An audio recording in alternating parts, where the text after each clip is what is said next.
How to use Daffy Charitable Investing app properly. Beginner mistakes that cost you. Daffy isn't just another donation app, it's a modern donor advised fund that lets you invest your charitable contributions so they can grow before you give. But most beginners don't use it correctly, and they end up missing both financial and philanthropic benefits. The first mistake is not setting a giving goal.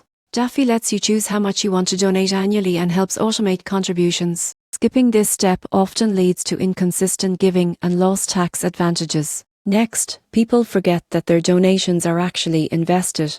You can pick from conservative, balanced, or aggressive portfolios. Failing to choose one means your money just sits idle instead of growing for future impact.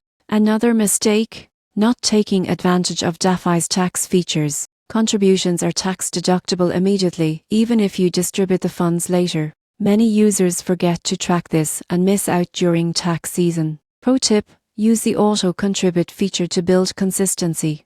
Regular donations, even small ones, compound over time and allow you to give more in the long run. And here's the surprising truth: Daffy isn't just about generosity. It's about smart, sustainable giving that benefits both you and the causes you care about. Used properly, Daffy turns charity into a long-term financial strategy, helping your donations grow while amplifying their impact year after year.